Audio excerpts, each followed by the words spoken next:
بسم اللہ الرحمن الرحیم۔ معزز ناظرین و سامعین کرام، السلام علیکم ورحمۃ اللہ وبرکاتہ۔ جن افراد نے حضرت حسین رضی اللہ تعالیٰ عنہ کو شہید کیا تھا یا ان کے قتل میں شریک ہوئے تھے، ان سے اللہ نے انتقام لیا۔ زہری سے روایت ہے کہ انہوں نے کہا، سیدنا حسین رضی اللہ تعالیٰ عنہ کے قاتلین میں سے ہر ایک کو دنیا میں سزا ملی، جس میں قتل ہونا، اندھا ہونے، چہرہ سیاہ پڑنے اور تھوڑی ہی مدت میں حکومت ختم ہونے کی سزائیں شامل تھیں۔ رجا اتاردی نے کہا، ان اہل بیت کو یا اہل بیت نبی صلی اللہ علیہ وآلہ وسلم کو گالی نہ دو۔ بالحجیم میں ہمارا ایک پڑوسی تھا جو کوفہ سے آیا تھا۔ وہ کہتا تھا، تم اس فاسق ابن فاسق کے بارے میں کیا سمجھتے ہو؟ اللہ اسے مارے۔ نعوذ باللہ، اس کی مراد سیدنا حسین رضی اللہ تعالی عنہ تھے۔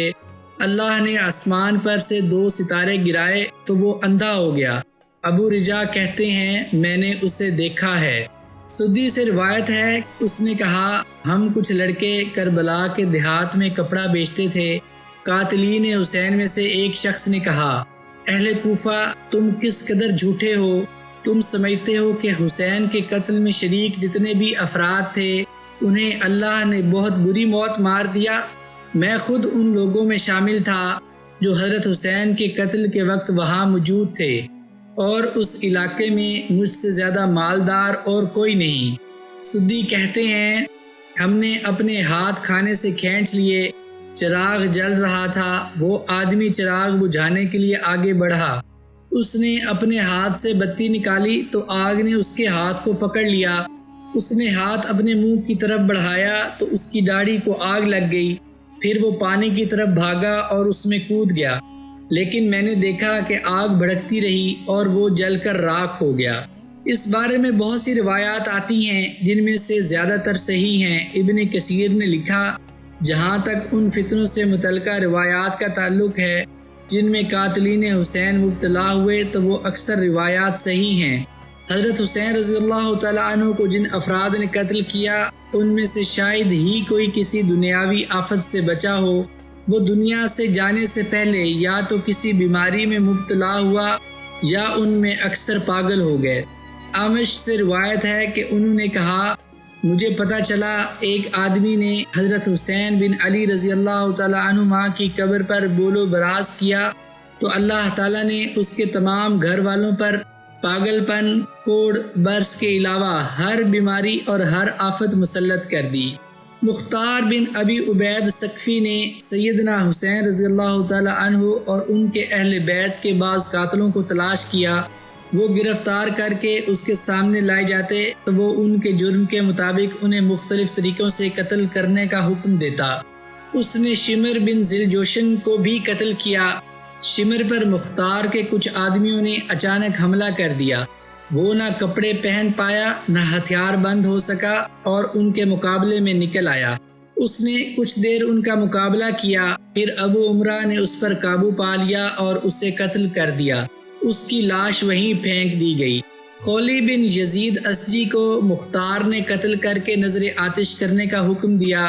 اس نے حسین رضی اللہ تعالیٰ عنہ کا سر اٹھایا تھا۔ عمر بن سعد اور اس کے بیٹے حفص کو بھی قتل کر دیا گیا۔ عمر بن سعد اس لشکر کا امیر تھا جس نے حضرت حسین رضی اللہ تعالیٰ عنہ کے خلاف جنگ کی۔ مختار نے سنان بن انس کو بھی تلاش کروایا، جس کا یہ دعویٰ تھا کہ اس نے سیدنا حسین رضی اللہ تعالیٰ عنہ کو قتل کیا تھا۔ وہ تو نہ ملا، مختار نے اس کا گھر مسمار کروا دیا۔ مختار ثقفی نے حکیم بن طفیل طائی کو بھی قتل کروا دیا، جس نے حضرت حسین رضی اللہ تعالیٰ عنہ کو تیر مارا تھا۔ اسی طرح اس نے عمر بن صبح صدائی کو بھی قتل کروایا۔ ابن خلدون نے مزید لکھا، مختار نے قاتلین حسین کو تلاش کیا۔ اسے عبید اللہ بن اسد جہنی اور مالک بن نصیر کندی کا بتایا گیا۔ اس طرح حمل بن مالک محاربی کا بھی سراغ بتایا گیا۔ یہ تینوں قادسیہ میں تھے۔ ان تینوں کو حاضر کیا گیا اور قتل کر دیا گیا۔ بعد ازاں زیاد بن مالک، عمران بن خالد، عبد الرحمن بن ابی خشکارہ اور عبداللہ بن قیس خولانی کو بھی حاضر کیا گیا۔ سیدنا حسین رضی اللہ تعالیٰ عنہ کے پاس جو زعفران تھی وہ ان لوگوں نے لوٹی تھی۔ مختار نے انہیں بھی قتل کر دیا۔ عبداللہ یا عبد الرحمن بن طلحہ اور عبداللہ بن وہیب ہمدانی کو پکڑ کر لایا گیا۔ مختار نے ان دونوں کو بھی قتل کروایا۔ عثمان بن خالد جہنی اور ابو اسما بشر بن سمید کاپسی کو حاضر کیا گیا۔ ان دونوں نے مل کر عبد الرحمن بن عقیل کو مارا تھا اور اس کا سامان لوٹا تھا۔ مختار نے ان دونوں کو بھی قتل کر کے آگ میں جلا دیا۔ یوں مختار ان لوگوں کو ڈھونڈ ڈھونڈ کر قتل کرتا رہا، جو آدمی نہ ملتا وہ اس کا گھر مسمار کر دیتا۔ مختار ثقفی 66 ہجری کے آخر میں اہل کوفہ کے قتل سے فارغ ہوا تو اس نے ابراہیم بن اشتر کو ابن زیاد کے قتل کے لیے روانہ کیا۔ فریقین کے درمیان شدید لڑائی ہوئی۔ ابن زیاد ہار گیا، اس کے ساتھ حسین بن نمیر بھی مارا گیا اور ابن زیاد کا سر کاٹ کر مختار کے پاس لایا گیا۔ اللہ کا کرنا یہ ہوا کہ ابن زیاد بھی 67 ہجری میں عاشورہ کے روز قتل ہوا۔ مختار نے اس کا سر عبداللہ بن زبیر رضی اللہ تعالیٰ عنہما کو بھیج دیا، جنہوں نے اسے علی بن حسین کی طرف بھیج دیا۔ ابن زیاد اور اس کے ساتھیوں کے سر لا کر مسجد کے باہر کھلی جگہ میں ترتیب سے رکھ دیے گئے۔ راوی کہتا ہے کہ میں نے جا کر دیکھا، لوگ کہنے لگے وہ آ گیا، وہ آ گیا۔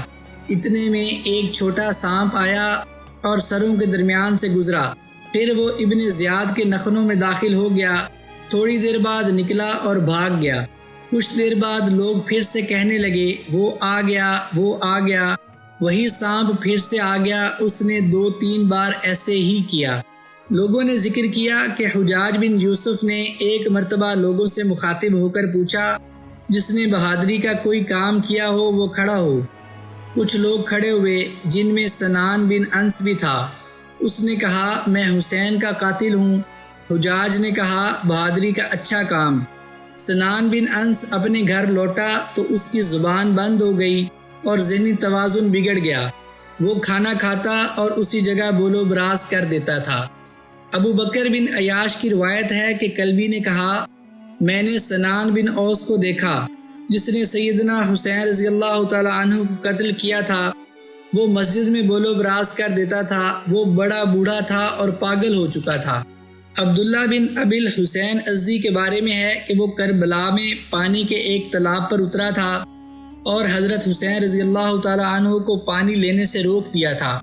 یہ حضرت حسین کے قتل سے 3 دن پہلے کا واقعہ ہے۔ ابن ابی الحسین ازدی نے آواز دی تھی، حسین کیا تم پانی کو دیکھ رہے ہو؟ واللہ تم اس کا ایک قطرہ بھی نہیں چکھو گے اور پیاسے ہی مر جاؤ گے۔ حضرت حسین رضی اللہ تعالی عنہ نے اسے بد دعا دی تھی، یا اللہ اسے پیاسا مار۔ وہ بعد میں بیمار ہو گیا، جس قدر پانی پیتا کہہ کر دیتا، پھر پیٹ بھر پانی پیتا اور کہہ کر دیتا، وہ پھر پانی پیتا، یوں اس کی پیاس نہیں بجھتی تھی، وہ اسی حالت میں مر گیا۔ اسی طرح یزید بن معاویہ سے بھی لوگ ناراض ہو گئے۔ کئی ایک نے اس کے خلاف بغاوت کی، بلکہ اہل مدینہ نے اس کے خلاف بغاوت کر دی۔ اس نے اہل مدینہ کی طرف ایک لشکر بھیجا، جس کے نتیجے میں حرہ کا مشہور واقعہ پیش آیا۔ اللہ تعالیٰ نے بعد ازاں اسے زیادہ مہلت نہیں دی اور اس کی حکومت 4 برس سے بھی کم عرصے پر محیط تھی۔ میں اللہ تعالیٰ سے دعا گو ہوں کہ حضرت حسین اور اہل بیت کی شہادت میں جو لوگ ملوث تھے اور جنہوں نے ان کو شہید کیا، اللہ تعالیٰ انہیں عبرتناک سزا دے۔ جو شخص سیدنا حسین رضی اللہ تعالیٰ عنہ سے سچی محبت کرتا ہے، اسے چاہیے کہ وہ اللہ کے رسول صلی اللہ علیہ وآلہ وسلم کی اطاعت کرے، کتاب اللہ اور سنت رسول سے مضبوط تعلق قائم کرے، ظالموں سے نفرت کرے، مساکین سے محبت کرے۔ وہ سب ہمارے عظیم لوگ تھے، جن میں سے کوئی قتل ہوا، کوئی ذبح کیا گیا، کوئی قید خانے میں ڈالا گیا، کوئی زخمی ہوا اور کسی کو زہر دے کر مارا گیا۔ ہم حضرت حسین رضی اللہ تعالیٰ عنہ کے ساتھ دعوی محبت میں تبھی سچے ہوں گے جب ہم ان کی محبت کو دل میں جگہ دیں گے اور ان کے نانا محترم نبی کریم صلی اللہ علیہ وآلہ وسلم کا اتباع کریں گے۔ معزز سامعین کرام، اگر آپ کو یہ ویڈیو پسند آئی ہو تو اسے لائک، شیئر اور سبسکرائب ضرور کیجیے گا۔ مجھے اپنی دعاؤں میں یاد رکھیے۔ جزاک اللہ۔